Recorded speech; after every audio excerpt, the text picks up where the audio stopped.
अस्सलाम वालेकुम students lecture periodicity of properties का हमारा थर्ड पार्ट जो है वो ट्रेंड्स ऑफ एटॉमिक रेडियस, यानी आपका जो एटॉमिक रेडियस है स्टूडेंट्स, ये आपके पीरियड और ग्रुप के अंदर पीरियोडिक टेबल के अंदर किस तरह से चेंज होता है, इस चीज़ को आप स्टूडेंट नाम देते हैं ट्रेंड्स इन पीरियोडिक टेबल या trends in group and period. ठीक है, तो लास्ट लेक्चर स्टूडेंट अगर आपने नहीं देखा तो वो लेक्चर आप लाजमी देख के हैं। वहाँ पे मैंने सारा कॉन्सेप्ट क्लियर किया है कि कौन कौन सी चीज़ें जो एटॉमिक रेडियस को अफेक्ट करती हैं। ठीक है, यानी उसके साइज़ को, या अगर वो पीरियड के अलॉन्ग चेंज हो रहा है, ग्रुप के अंदर वो चेंज हो रहा है, ठीक है, एटॉमिक रेडियस का, तो वो कौन कौन से फैक्टर हैं जो अफेक्ट करते हैं। अगर आपने वो लेक्चर नहीं देखा तो आप वो लेक्चर देखने के बाद इस वीडियो के ऊपर आए।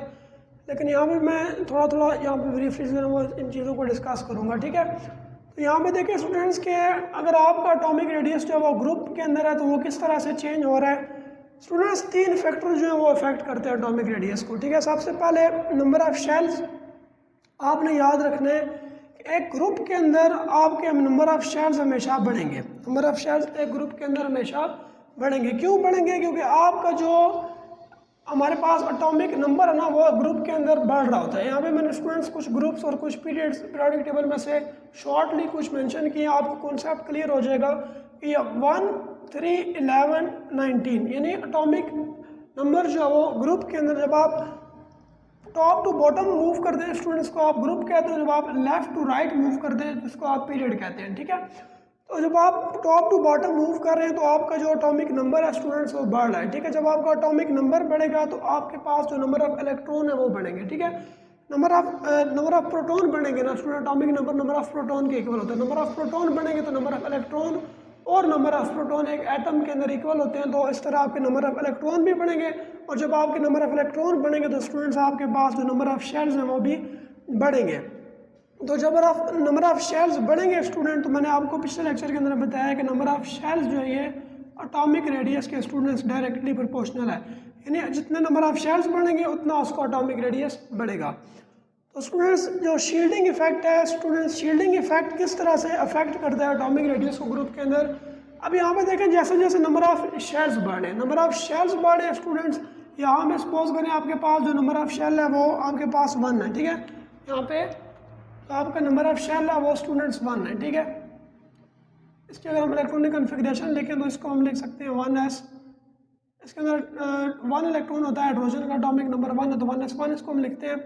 और अगर आप नेक्स्ट मूव करें स्टूडेंट्स, यहाँ पे जो लिथियम है हमारे पास, इसका 2 लिथियम का एटॉमिक नंबर होता है 3, तो इसकी इलेक्ट्रॉनिक कन्फिग्रेशन अगर आप लिखते हैं तो ये आपके पास आएगी 1s2 2s1। ठीक है, इसके अंदर 2 हमारे पास शेल्स आएंगे। ठीक है, 1s एंड 2s।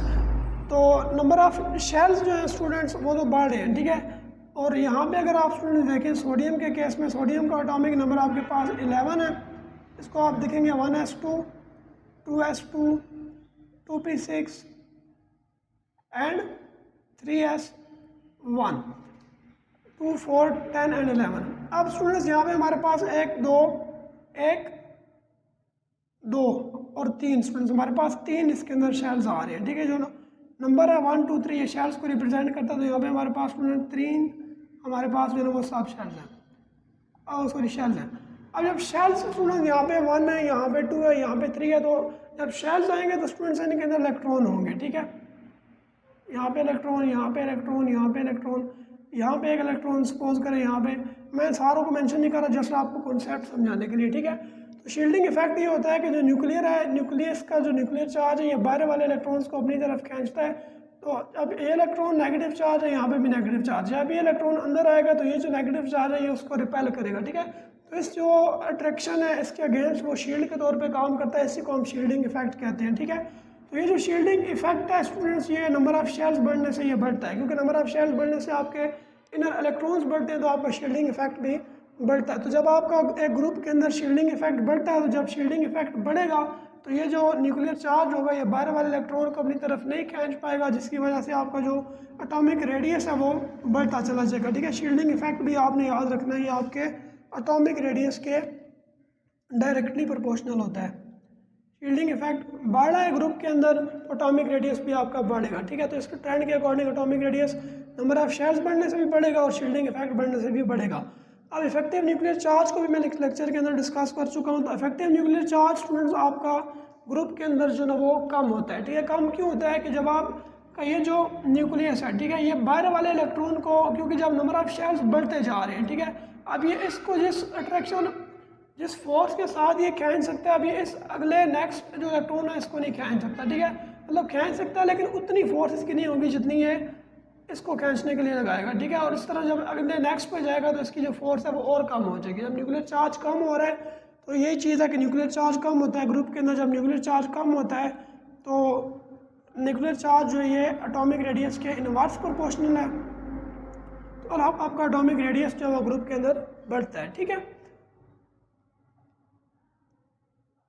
हाँ स्टूडेंट, तो आपका एटॉमिक रेडियस जो वो बढ़ता है, ठीक है, ग्रुप के अंदर। और नेक्स्ट हमारे पास पीरियड के अंदर आप देखें तो नंबर ऑफ शेल्स जो वो आपके रिमेन्स कांस्टेंट, ठीक है। यहाँ पे स्टूडेंट्स एक क्वेश्चन है, हम कहते हैं कि यहाँ पे नंबर ऑफ शेल जो ये कांस्टेंट रहते हैं, ठीक है। ये क्वेश्चन भी है और ये कॉन्सेप्ट भी है, ठीक है। कि आप अगर देखें एटॉमिक नंबर, ठीक है, अगर हम जस्ट एटॉमिक नंबर की बात करें तो एटॉमिक नंबर का मतलब होता है number of proton. Number of proton एक एटम के अंदर जितने होंगे उतने उस एटम के अंदर नंबर ऑफ इलेक्ट्रॉन होंगे। नंबर ऑफ प्रोटॉन या एटॉमिक नंबर बढ़ने से उसके अंदर इलेक्ट्रॉन का नंबर भी बढ़ेगा। स्टूडेंट्स आप देख रहे हैं कि पीरियड के अंदर जो है वो एटॉमिक नंबर जो है वो बढ़ रहा है, 1 2 3 4 5 6, ठीक है। अभी जब एटॉमिक नंबर बढ़ रहा है तो मतलब है कि नंबर ऑफ इलेक्ट्रॉन बढ़ रहे हैं, ठीक है। जब नंबर ऑफ इलेक्ट्रॉन बढ़ रहे हैं, नंबर ऑफ इलेक्ट्रॉन बढ़ रहे हैं, तो नंबर ऑफ शेल्स को स्टूडेंट्स बढ़ना चाहिए कि नहीं बढ़ना चाहिए। हम लोग यही डिस्कस करते आ रहे हैं कि जब नंबर ऑफ इलेक्ट्रॉन बढ़ते हैं तो उनको अकोमोडेशन के लिए हमें नंबर ऑफ शेल्स चाहिए होते हैं, ठीक है, ताकि उनकी अकोमोडेशन हो सके, उन शेल्स के अंदर हम इलेक्ट्रॉन को प्लेस कर सकें, ठीक है। लेकिन स्टूडेंट्स यहाँ पे एक और कॉन्सेप्ट है जो आपने सीखना है, वो ये है कि आप देखें ये आपका पीरियड नंबर 1 है, ठीक है, H, और ये आपका इसका सेकंड एलिमेंट है हीलियम, ठीक है। इसकी जो आपने इलेक्ट्रॉनिक कन्फिग्रेशन लिखी है 1s1 है, ठीक है। अगर आप हीलियम की इलेक्ट्रॉनिक कन्फिग्रेशन लिखें तो स्टूडेंट्स ये आपके पास आएगी 1s2, ठीक है।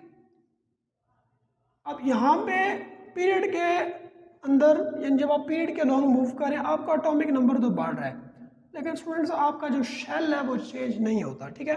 यहाँ पे S है, यहाँ पे भी आप S है, नीचे भी आप देख सकते हैं। अगर आप लिथियम देखें तो इसका हमारे पास जो शेल नंबर आ रहा है वो आ रहा है 1s2 2s1, ठीक है।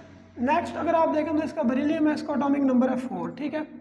तो इसकी इलेक्ट्रॉनिक कन्फिग्रेशन अगर हम लिखें तो हम लिखेंगे 1s2 and 2s2। Students shell हमारे पास S ही है, हम नेक्स्ट शेल जो K है और सब शेल हमारे पास स्टूडेंट्स S है।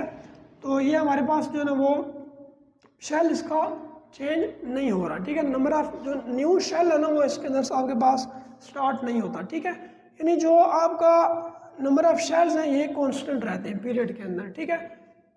इलेक्ट्रॉन की फिलिंग होती है, उसी शेल के अंदर इलेक्ट्रॉन की फिलिंग होगी। नेक्स्ट जो नया शेल स्टार्ट होगा ना, new shell always start from a new group. जब आप नए ग्रुप के अंदर आएंगे तो आपका जो नया शेल है स्टूडेंट्स वो वहाँ पे स्टार्ट होगा, ठीक है। नंबर ऑफ शेल्स जब कांस्टेंट रहेंगे तो नंबर ऑफ शेल्स स्टूडेंट जब कांस्टेंट रह रहे हैं तो आपने ये चीज़ याद रखनी है, अगर नंबर ऑफ शेल्स कांस्टेंट रह रहे हैं तो न्यूक्लियर चार्ज जो है वो बढ़ेगा। न्यूक्लियर चार्ज जब बढ़ेगा तो वो एटम का जो रेडियस है, एटॉमिक रेडियस है, वो कम हो जाएगा, ठीक है।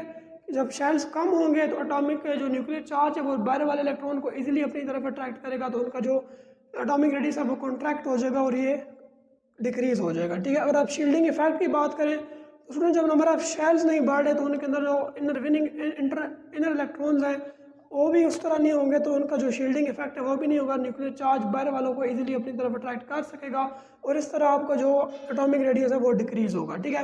और न्यूक्लियर चार्ज खुद जो है इफेक्टिव न्यूक्लियर चार्ज ही तो इंक्रीज होता ही होता है पीरियड के अंदर। जब ये इंक्रीज होगा तो स्टूडेंट्स आपका जो एटॉमिक रेडियस है वो डिक्रीज हो जाएगा।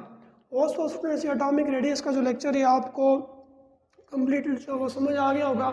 अगर आपका स्टूडेंट्स किसी भी हवाले से एटॉमिक रेडियस के टॉपिक में से अगर कोई क्वेश्चन है, कोई क्यूरी है, तो आप वो कमेंट बॉक्स के अंदर जो पूछ सकते हैं।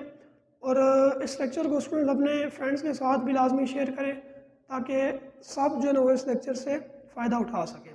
Thank you very much. अल्लाह हाफ़िज़।